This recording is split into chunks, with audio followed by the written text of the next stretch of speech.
absorber notre déficit annuel sur les 4 exercices. Ce seront 8 milliards d'économies.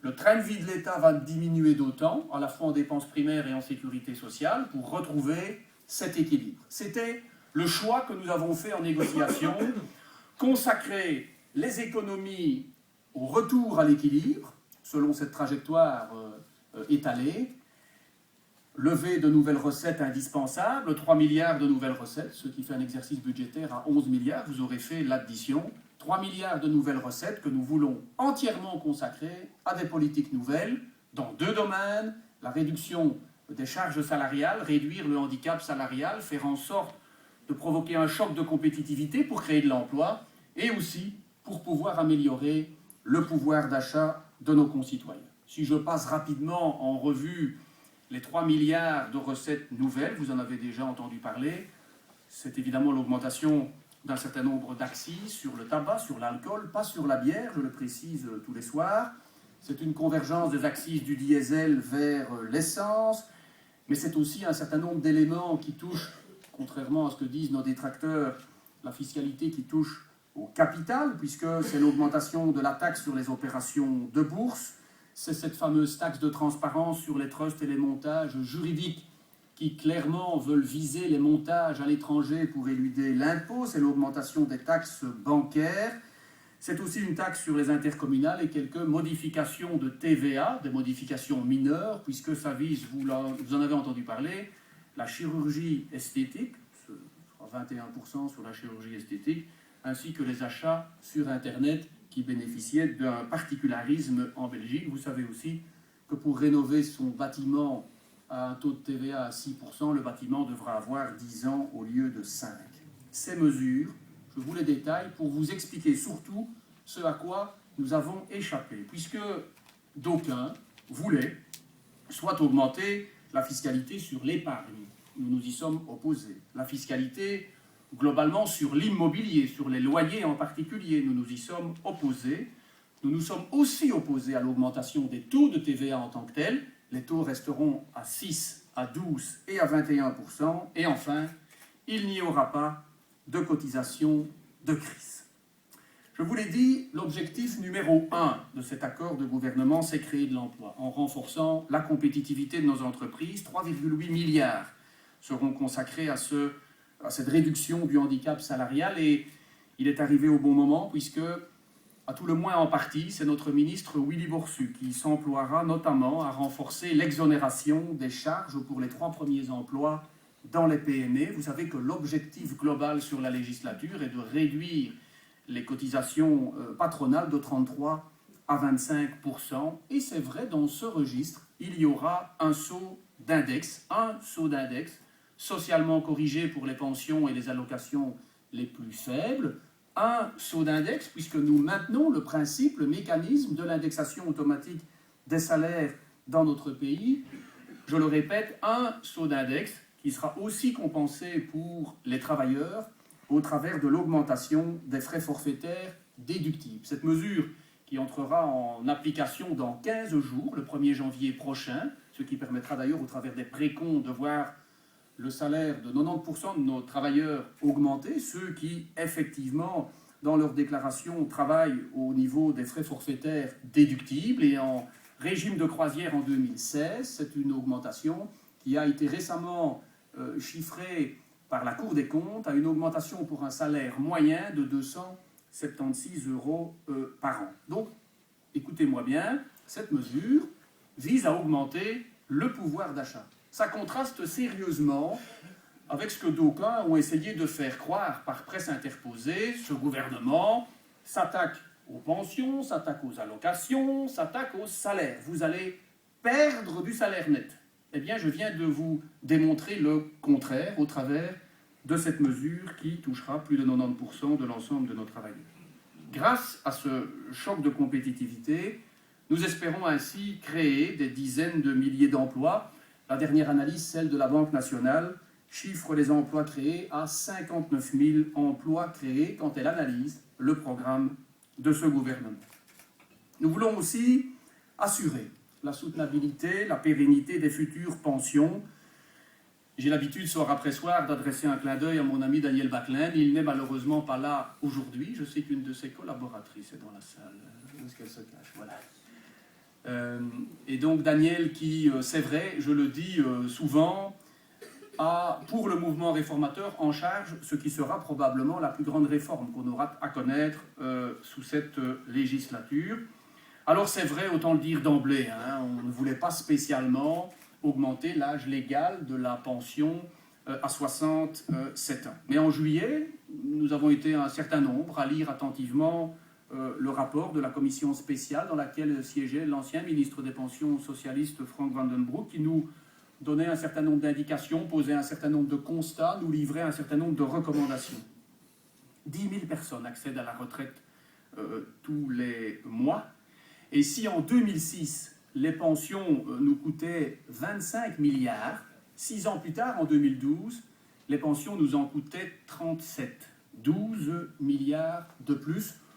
Un certain nombre d'éléments qui nous ont fait réagir. Alors, je vais revenir quelques instants sur l'âge légal de la retraite, 66 ans en 2025, 67 en 2030. Je pense que ce qu'on peut dire d'emblée, c'est qu'on prend personne par surprise.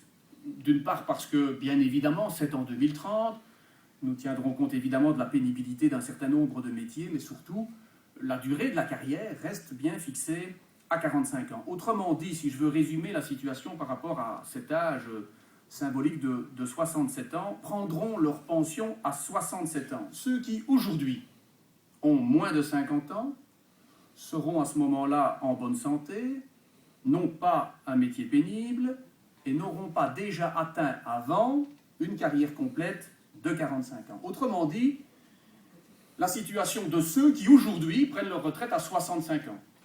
Daniel nous disait avant-hier, 8 ou 9% de nos travailleurs prennent leur retraite à 65 ans. Et il en ira de même en 2030 pour ceux qui devront la prendre à 67 ans. Alors bien sûr, Daniel Backlund nous dit souvent, faire croire qu'un charpentier, qu'une infirmière, qu'une enseignante va, comme certains le laissent penser évidemment, va prendre sa pension à 67 ans, c'est évidemment archi faux. Je vous l'ai dit, on tiendra compte des métiers pénibles, et mentir ainsi, ce que font certains, c'est véritablement agiter la peur, et moi je qualifie ça de populisme.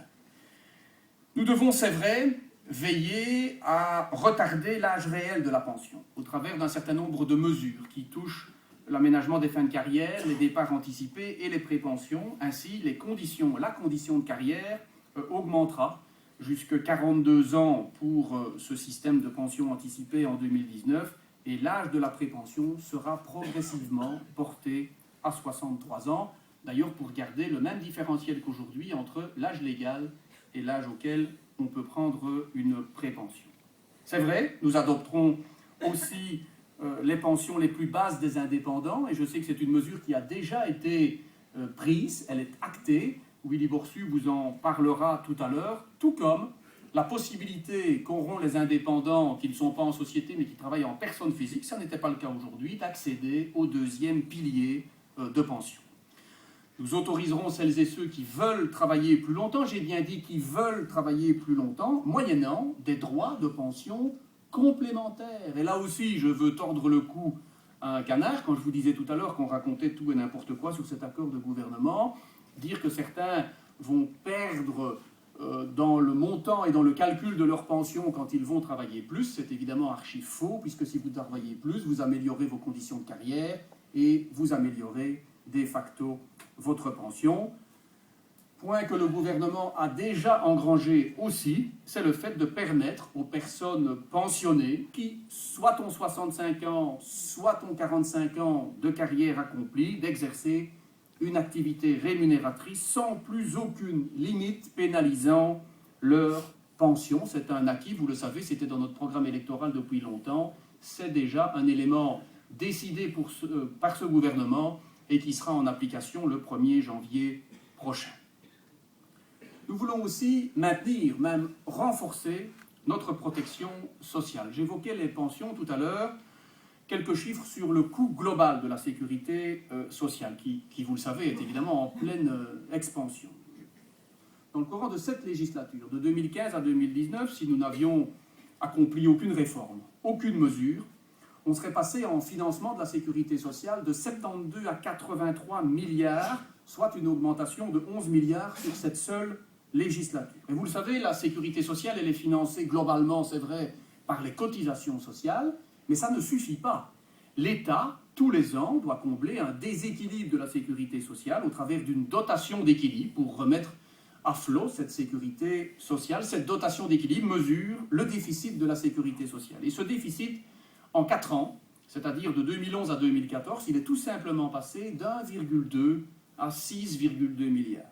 5 milliards de plus en 4 ans de déficit de la sécurité sociale. Il y avait donc un certain nombre de mesures à prendre, mais malgré ces mesures, et malgré les chiffres que je viens de vous citer, l'enveloppe bien-être, par exemple, on en a beaucoup parlé, c'est une enveloppe qui, on l'évoquait tout à l'heure, en discussion avec les partenaires sociaux, doit être attribuée aux plus basses pensions, aux plus basses allocations pour les renforcer, sera utilisée pour la première fois depuis 5 ans à 100%. 100% de l'enveloppe bien-être sur la législature, c'est 1,4 milliard. Eh bien, sous le gouvernement précédent, elle n'était utilisée qu'à 60%, pour des mesures strictement budgétaires. Nous avons décidé de l'utiliser à 100%. Un autre élément sur lequel on a aussi entendu beaucoup d'éléments négatifs par rapport à ce gouvernement, quelques mots sur les soins de santé. J'ai lu ici et là que nous en prenions aux soins de santé. Mais je dois vraiment vous dire que quand je regarde au travers de la discussion qui a lieu pour le moment au Parlement, le budget de l'État et singulièrement le budget des soins de santé, il ne faut pas avoir été ministre du budget pour se rendre compte qu'en 2015, on va dépenser 450 millions de plus dans les soins de santé que ce qu'on aura réellement dépensé cette année, en 2014. Donc, dire qu'on dégrade la manière avec laquelle on s'occupe des soins de santé est de nouveau un mensonge. Ce que l'on veut faire, c'est tout simplement maîtriser la croissance des dépenses en matière de soins de santé. C'est vrai, nous avons osé fixer une norme d'1,5% en plus de l'inflation pour maîtriser l'augmentation des dépenses de soins de santé. Sachez simplement, ça va prendre 2 minutes, que les 3 exercices budgétaires précédents, sous un gouvernement mené par un autre Premier ministre et avec une autre ministre de la Santé, eh bien, on ne dépensait pas beaucoup plus qu'1,5%.